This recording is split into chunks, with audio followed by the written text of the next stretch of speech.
Hi, Ange. How's it going? How's it good to be back? Yeah, no, it's good. We've sort of been back for a couple of weeks now, so we had a good week in Portugal, and then yeah, good week training here, and yeah, ready to get going again. How much do you think your players are able to take it up to a next level in this next stretch of games? Well, that's kind of our challenge, and that's what we, that's our aim and ambition. We've obviously had a real strong start to the season in the league, and the key to that now is to keep improving, and I don't think that there's any reason why we shouldn't. League form's been very strong, even though we had a really hectic schedule, including Champions League games. You know, Going into the break, so whilst the schedule is just as challenging moving forward, it doesn't have the that challenge of Champions League football, and we've got a couple of players back from injury as well, which I think hopefully will make us stronger moving forward. Hi, Ange. Can just get some injury updates ahead of the start of the season. Cal McGregor, is he back and ready to play? Yeah, Callum's good. He's ready to go. So in terms of absences, the only ones we've got at the moment are obviously James McCarthy, who sort of did his hamstring before the break, and then Stephen Welsh picked up a little bit of a niggle in sort of the last day of camp in Portugal, so he'll miss a couple of weeks. And I think aside from that, I haven't assessed after training, but aside from that, everyone else is good. Obviously, Carl Starfelt, who missed a fair chunk of the early part of the season, is also back, and I think Jota, had a slight niggle going into the break, but they've all trained really well, so everyone else got a clean bill of health at this stage, and obviously Josip's not back either. Yeah, he says Josep's still at the World Cup. Have you had an injury update about him? No, not really. My understanding is that he's probably not going to play tomorrow, and at the same time, I don't think it's anything serious. But we'll give him a week off anyway. We've done that with all the World Cup lads. We'll give them a week off once they finish their commitments, and hopefully he's right to go when we get back. Hi, Ange. How good is it to have Callum McGregor back and available for the resumption of the league campaign? Yeah, it's great. To be fair to the lads, I think they carried his absence really well. That was one of our challenges. When you lose such an influential figure on and off the field, how do you sort of cover that absence? And in both areas, and I think the boys stepped up on the field. I thought the likes of Matt O'Reilly, Ray Tate in particular, Aaron Moy, Turnbull, they put in a real shift to cover his absence, and off the field in terms of his leadership. Guys like Joe and Cameron Carter-Vickers sort of stood up, but there's no doubt it's great having him back. He's a fantastic footballer, and as I said, he's a major influence in and around our football club and our team, and that'll definitely make us stronger. Just in terms of the guys that have been out at the World Cup, Cameron, Aaron, and Dyson, obviously they're back now. Do you have any reservations about putting them in tomorrow, given their World Cup exertions? No, they all had a week off. All our players had a week off. So, the ones who didn't go to the World Cup had a week off after Australia. And all the guys the three you mentioned, plus Alistair Johnson, once they finished their World Cup commitments, we gave them a week off. And that's plenty, mate. A week off for them. They're ready to come back and they're ready to play. Hi, Ange. Sead Haksabanovic, Player of the Month. Can you tell me how pleased you are for him? Yeah, look, he's done really well. I've said a few times he obviously came in late in the piece, and it's probably taken him a little while to sort of get up to speed physically and also playing our football. But yeah, he's been a great contributor in a number of different areas, and I think there's more to come from him. There's no doubt. He's sort of just getting into the swing of things, and again, in an area of the park where we're really strong. He's a really solid contributor, and like I said, I think we'll see the best of him in the second half of the season. And again, looking forward to what he has to offer. Can you see a marked improvement in him since he came to Celtic Park?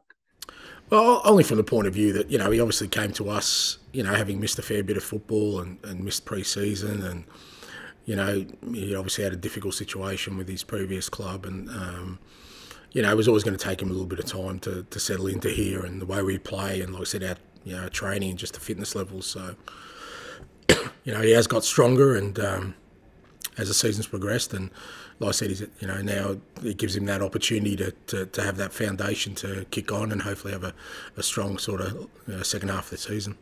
Just wanted to ask about Josip again. What have you made of his World Cup performances? Obviously, still there, semi-finalist with Croatia. What does it say about him as a player, and how good is it for you to see one of your players playing at the biggest stage in the world?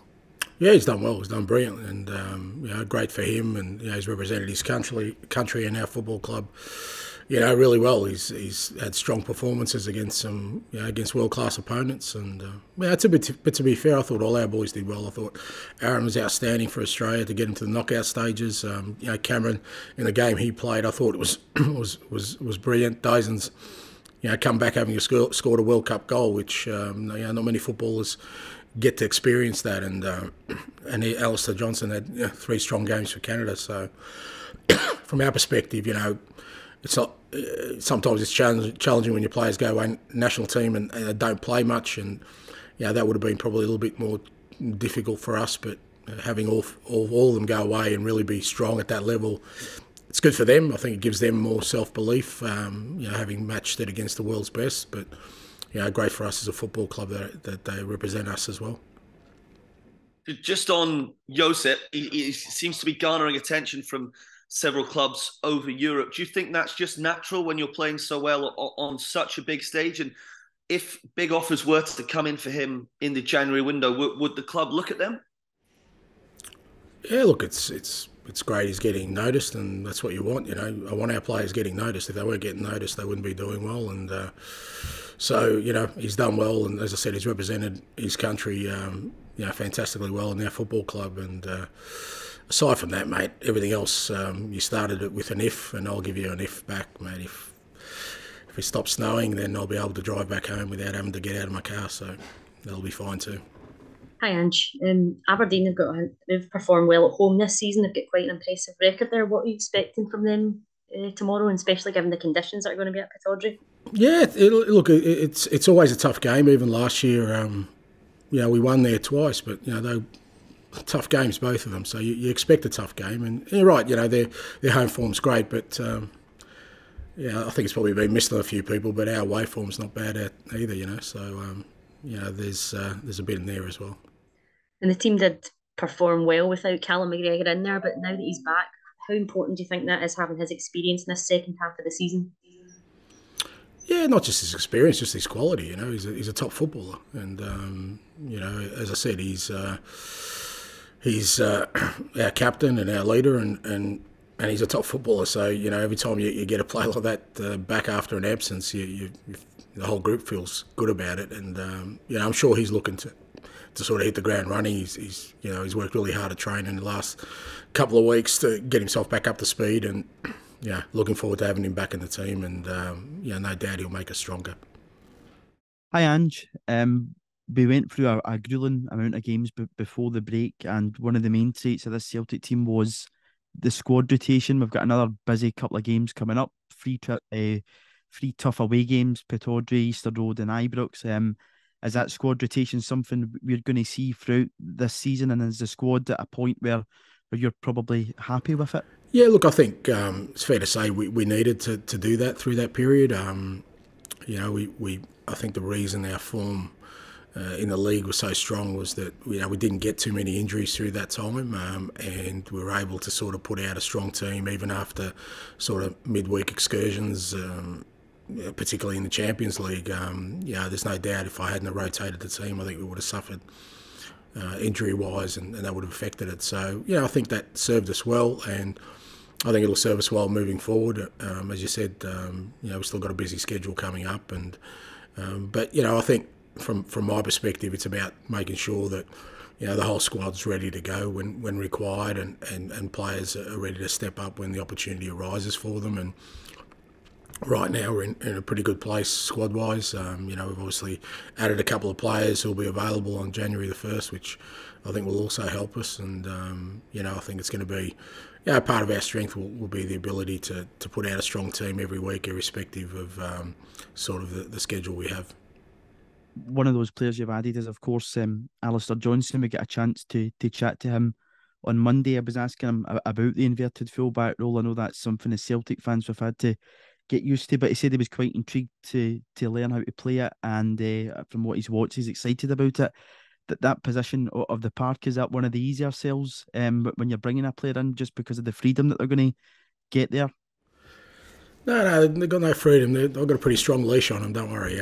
But no, look, I think the way we play our football in general, irrespective of sort of the position you play, is I'd like to think is attractive for players we bring here, because our football is all about sort of doing the stuff that footballers love to do, and that is having the ball, being involved, being aggressive, and from that perspective, I think Alistair certainly ticks those boxes, and he's the good thing for us, he's got a couple of weeks now, him and Yuki Kobayashi, to settle into life here on and off the field, and sort of train with us without having the pressure of competitive games. And I think that'll help us once January hits and they're available, that they would have already acclimatised, understood their roles within the team, and make it easier for them to then make a contribution. Hi, Ange. Matt O'Reilly grabbed a couple of goals last week in the friendly over in Portugal. Obviously, he was outstanding covering for Callum during his injury. But with Matt now going further forward in the team beside Rio Hatate, how important is it for those two, as far as yourself is concerned, for the rest of the season?